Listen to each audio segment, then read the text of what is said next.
Tell us your favorite description of this place without giving away the name. It's a vibrant and exotic country. It is located south of Spain and on the border of Algeria. Has amazing sunsets, and it's got a really strong cultural identity. This is The Heart of G, an insider series on all things G adventures. We're talking about some of our favorite travel destinations, getting some real stories from the field, and sharing some practical tools that you can use to help your clients select the perfect G adventures tour for them. Learn fast, get inspired, and sell with confidence. Here we go.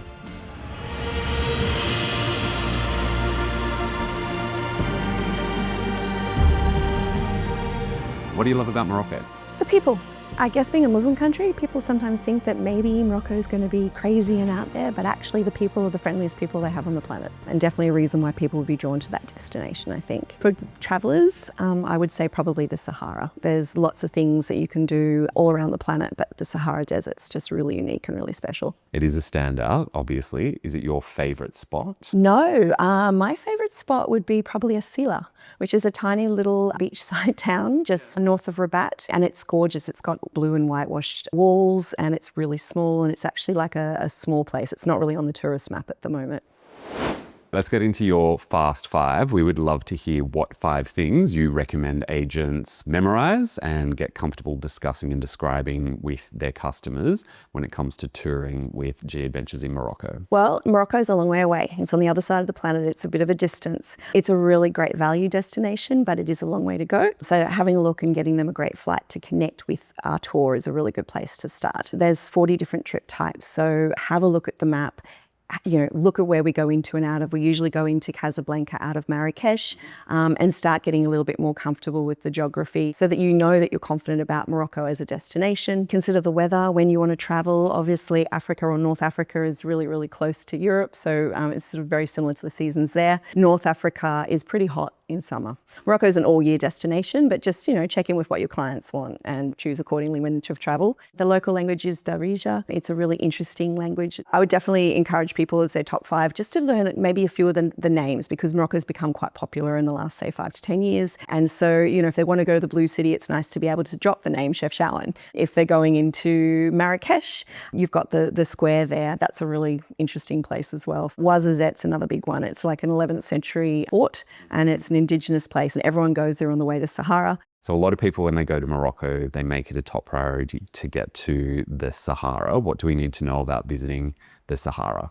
When I went to the Sahara, I was just blown away by the colours. They're really vibrant, and they're thrown onto the sand dunes, and they change with the sands and as the colours hit it differently. So they change from, a really strong red to a really burnt orange to a really blissful yellow. And then they make their way through to the pinks and the blues, but it's spectacular. What would you say is the best way to experience the Sahara? Once you arrive, you get to stay in a desert camp, which is really comfortable, and you get to watch the stars. And, when the sun goes down, finally, you've enjoyed all the colours. You're sitting underneath some of the most beautiful Northern Hemisphere I've ever seen. So you've just the stars and the dunes. It's something pretty special. It's very quiet, very peaceful. The only people there, apart from the people that you're with on the trip, are the locals. It's just a bit of a magic place. The other big factor that brings people into Morocco is the culture and the history, which is just so incredibly rich. Can you tell us what we should know about that? Most people confuse Morocco and they think that it's actually an Arab country. And while they speak Arab and it was colonized by Arab in the 7th century, they are very much a North African civilization. So that's probably the first thing I'd like agents to know as well. And then it became a little bit of a melting pot of cultures. While it's got that Arab component to it, what I love is it's also got that mix of the Amazigh and the local Berber people, which is where the food component comes from. And the tagines, every single tribe with the Amazigh had a different type of way of making the tagine. So it's not the same in each region. It's really different throughout. What I also love about G Adventures is that they include an opportunity to talk to the local ladies, and they will cook a lunch with them, and you'll have that contact point with community tourism. So they will get a chance to try a really amazing tagine. We're very lucky to be talking to you because you actually lived in Morocco for a little while. So as someone who's lived on the ground, what did you learn about Morocco that you think people should be aware of? What I've really loved after I've lived in Morocco and met a lot of the locals is our CEOs are obviously they're locals as well. What I'm really enjoying about the CEOs that we work with in Morocco, they're just fabulous. They know their culture. They're so proud of their culture. Like for us, Morocco is such an unknown, but yet they're so happy to share everything that they know, the food, all the little ins and outs. You know, if you go to a restaurant or you want to try something in, Rabat, they'll take you to a certain place. Even if you want to do an Instagram photo, they'll know exactly where to take it. For the uninitiated, what is a CEO and what makes them so wonderful? We call them our chief experience officers because they are the most important person in the company. By far, they're the ones they're going to make or break a trip. So if you have a tour leader that knows their country, they're passionate, they want to showcase it, they're masters at managing a group dynamic, making sure that everyone's having a good time. If you're on a 2-week tour, it's a 2-week job. So those guys make or break it, and they're brilliant. Everybody comes back and talks about the CEOs, just how wonderful they are. So they really are what make G Adventures so special, for sure. Yeah, they're a very special breed, pretty remarkable, so knowledgeable, so passionate, and so generous with their time and with their knowledge and with their energy and their efforts. They will go so far out of their way to make sure that everyone's having a wonderful time, and also to make sure that the group is nice and cohesive. Let's get some advice from you about what questions agents can be asking their customers to help match them to the perfect Morocco itinerary. Are they comfortable in destinations that are a little bit out of the ordinary? And if they're wanting to go somewhere that's a little bit more exotic and a little bit out of their comfort zone, is it going to be better for them to perhaps maybe get a little bit more comfortable accommodation? Is that something that they would value if they're a little bit out of their comfort zone? For me, that's always a nice one to ask for Morocco. The other thing is, when you travel to Morocco, because it is a long way to go, does their client just want to spend 2 weeks, 10 days, whatever time frame they have? Do they just want to go to Morocco and go deeper to that destination, which I definitely feel is worthy of its own trip? Or is it something that they'd like to maybe combine with a couple of countries? Because obviously we've got a really great trip that goes to Portugal, Spain, and also Morocco. So that's probably one of the main things. I think if the agent asks that question, they know which is the way to steer them towards. Are you okay with the longer trips on buses? Because a lot of our classic trips, some of those days are longer. To get from Marrakech into the Sahara is, I think, about a 12 to 16-hour bus trip. Personally, I love that because I like to see all the different, Amazigh villages along the way, and I don't want to miss anything on the ground. But other people, they've got a little bit time poor.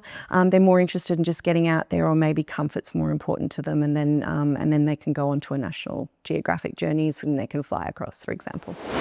What about objections? What are some of the common objections or concerns that people raise when they're considering going to Morocco, but they're not quite sure? Morocco is like the perfect destination for a G adventure tour.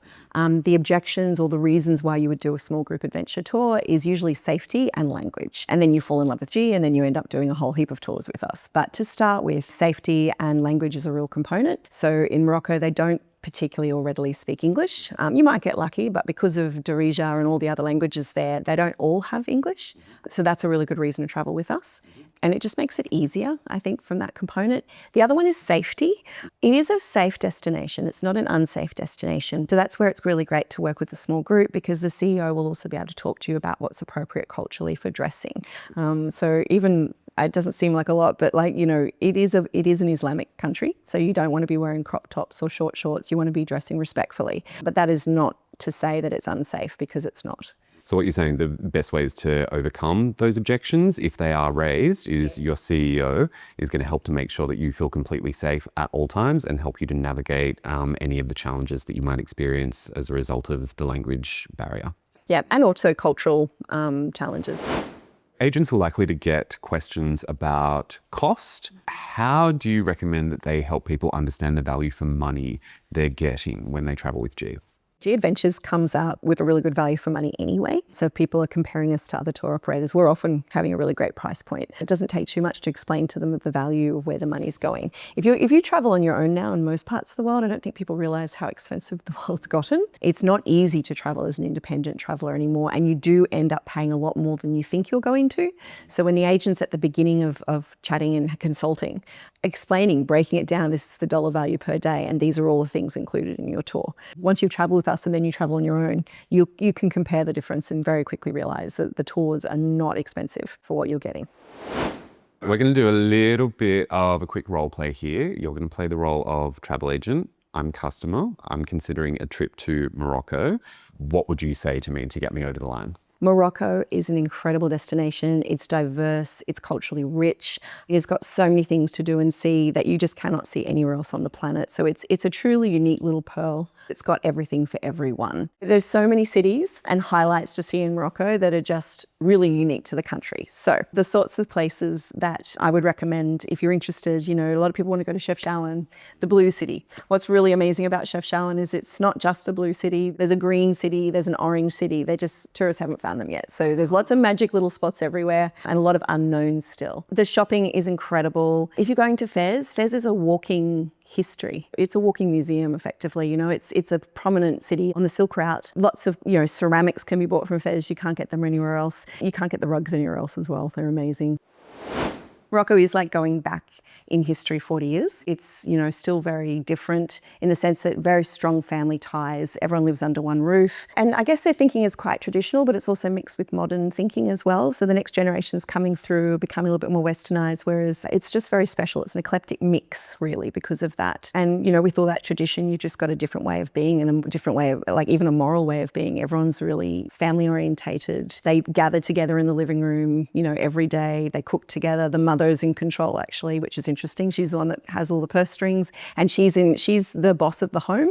The husband's the boss of what goes on out in the streets, and they work really beautifully together as a collection and a family. And that's beautiful. Even when they're adults, they work together as a family. That was great. And I'm so glad that you brought that up, because those were two things that really stuck out to me when I did a trip around Morocco last year with G Adventures. They were so welcoming, and they went out of their way to make us feel at home when they invited us into their home. So we did a home visit in Fez, which was planned and part of the itinerary and something that we were expecting, and it was a really beautiful way to give us a glimpse into what everyday life is like for people who live in Fez. Then something that was completely unexpected, when we were going near the hometown of our bus driver, he invited all of us, and there were 12 or 14 of us, I think, to come to his house to meet his family, to sit and have desserts and tea. You wouldn't get that otherwise, right? Yeah, it was pretty special. And he did not speak a word of English. Our CEO was translating for us.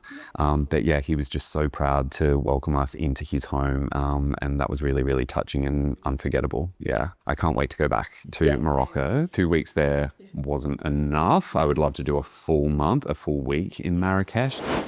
Let's talk about touring and G Adventures' approach to touring. What do you think people need to know about G Adventures that makes them special? G Adventures have been around for 35 years. And the thing about G Adventures that makes it so special is, while we are a small group tour operator, we really consider ourselves more of a social enterprise. So we're set up all within the company to give back into all the local communities that we go into. And that is really special to G. For us, we're really just trying to transform the way the whole travel industry works, moving away from just transactions between clients making a booking and going off to a country, and instead moving it more into just having transformative travel experiences, keeping it real, having experience with the local communities, meeting the local people. For me, that's why I travel. G takes care of all of that for you. We make sure that our passengers just have as many opportunities to connect with the locals as possible.